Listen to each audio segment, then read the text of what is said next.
what's often forgotten about this battle is this is the Arvind's greatest moment.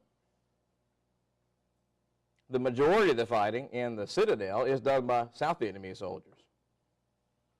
You have to look at after-action reports and everything to figure it out because it's not in American books. They did most of the fighting in this battle. If you go to the South Vietnamese community, they know it. And they know this, by the way. This is the most famous South Vietnamese picture of the war. This is the raising of the South Vietnamese flag over the Citadel. And by the way, the guy with the paper in his hands, that's Pham Van Dien. He was the guy who put the flag back up. That's his moment of greatness. To understand even the Tet Offensive, you better understand the South Vietnamese side of things too. The other battle that I want to mention, and I'm running out of time so fast here. I want to mention this one. This is the A Shau Valley. Now you can see Hue. I could even reach Hue City up here. Now we're way in the north of Vietnam. In the A Shau Valley is a little place called Hill 937 or Hamburger Hill. One of the things that Pham Van Dien told me when I first began to interview him, he says, oh yeah, I was the first guy at the top of Hamburger Hill. And I was like, the hell you say, was my answer to that, because I'd certainly never heard that before, and I was taking the word of a traitor on this. Went to the National Archives, did the research. Darned if it wasn't true. The South Vietnamese were brought in next to, I don't need to get too far into the Battle of Hamburger Hill. He'd be much better suited to do that. But it's a 10-day effort to retake Hill 937 where the bad guys are dug in and reinforced from Laos. On the 10th day, finally the troops break through. And if you follow the story, it's the 3-187th under the command of a guy named Tiger Honeycutt who made it to the top of that hill. They've been fighting there for 10 days. However, coming up the back side of the hill, actually the west side of the hill, was Pham Van Dien's unit. There was an Arvin unit flown in on the next to last day. And it charged up the hill, and nobody tried to stop them. It was not a great heroic moment or anything like that, but to understand the battle, probably ought to understand this. When he got to the top of the hill, he was ordered off. And the reason I'm able to know this is because I got in touch with all their advisors. I didn't have to take it from him, and also found it in the historical records. They were ordered off. The 3-187 had to take that hill. If you don't know about Hamburger Hill, it was being debated in the floors of the Senate while it was going on. This is a battle we had to win. So even at the very tiniest levels, understanding the South Vietnamese component of this war, I think is important to understand how battles function. Last but not least, and I'll get through this last part in a really big 2-minute hurry, I promise, because I know things are going on. America's interest in the war ends in 1968. Go read Stanley Carnell's book, Vietnam, A History. It's that thick. And that much of it's on the war after 1968. When America goes through its great national trauma in 1968 and we begin to pull out and Vietnamize the war, forget it. We just don't know that much or care that much about battles that took place after that. Our national trauma was nearly over. The trauma for the South Vietnamese was just getting started. The biggest battles of the war yet to be fought. By the way, there's Hamburger Hill. And then the A Shau Valley. The Battle of 1971 is the South Vietnamese invasion of Laos. The Ho Chi Minh Trail ran through Laos, and we were going to cut it. But this is too late in the war for America. Most American soldiers have come home. And by the way, Congress has even passed the Cooper Church Amendment that says American soldiers can't even go in there.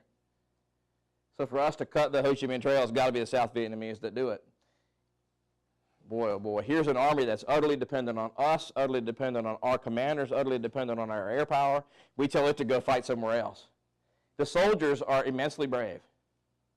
It's one thing. This is the battle in which Harry Hue's unit is destroyed. It was surrounded 6 times, fighting its way out of being surrounded every time. And finally, it was just simply overrun. 17,000 South Vietnamese soldiers invade. Half of them are killed. The North Vietnamese meet this invasion with 65,000 soldiers. They were ready and waiting. The Arvin goes into it. Its men fight bravely. It's, to put it short though, its command structure fails. We've asked them to command a battle, and they fail at it. Since our advisors aren't with them, the stuff that we usually win battles with fail. Air power, we drop a lot of it, but it's very poorly placed because our advisors are not speaking to the forward air controllers who are speaking to the bombers, okay? The Arvin doesn't have the capabilities, except bravery, that it takes to win this battle. This should have showed, and by the way, General Creighton Abrams, our commander there, said, this shows we can't pull out our forces too quickly. South Vietnamese will fail. What does Nixon do? Does he pull them out more quickly or less quickly after Lam Son 719? More quickly. This is a great victory for Vietnamization. South Vietnamese have shown their mettle. The individual fighting man has shown his mettle, but the rest of it should indicate that if we ever wholly leave and leave this in place, they're going to fall. 1972, this is the Easter offensive. This is when Pham Van Dien has his unit surrounded. And by the way, his unit is right here at Camp Carroll. That might be a place that y'all remember. There, and that's why the perimeter was named after him, J.J. Carroll. Yep.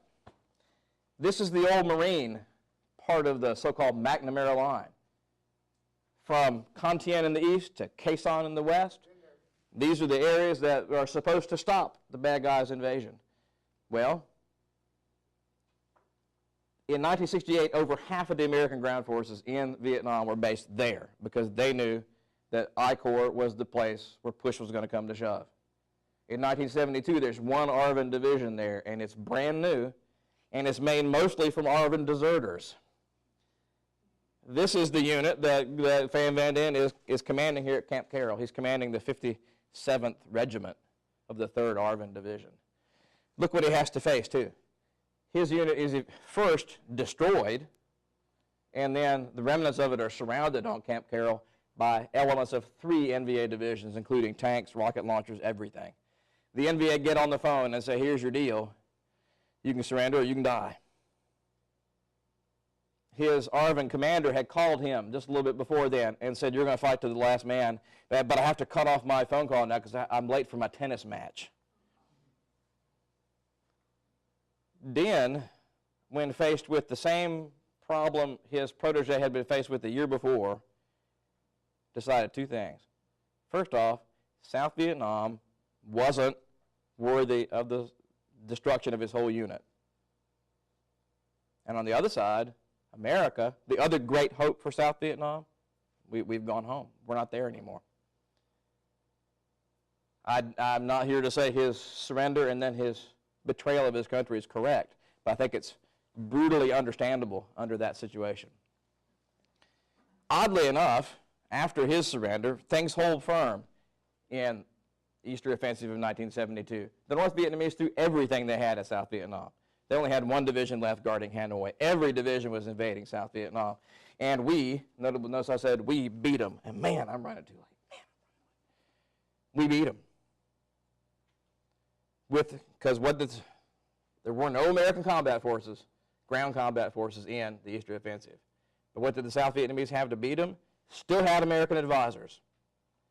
The guys who could get on the phone from Camp Carroll and call down all hell on the North Vietnamese. Still had our B-52. Still had, hell, 2/3 of our strategic bombers were over there. Weren't fooling with thinking about Russia anymore. They were over here.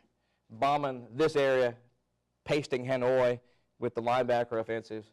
They had everything we had to offer. It was South Vietnamese troops, American advisors, American firepower. Those things added up, South Vietnamese licked them. And guess what? That's the exact military we and they set up. And guess what? It worked.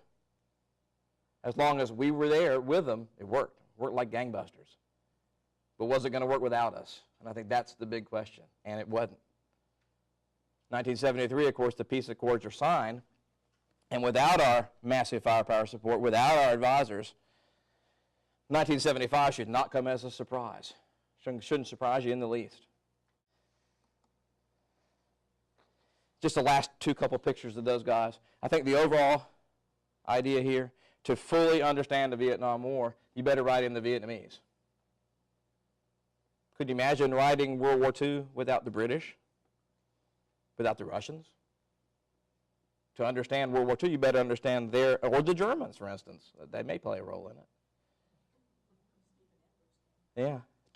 Stephen Ambrose can get away with it, but to fully understand any conflict, you better understand your allies.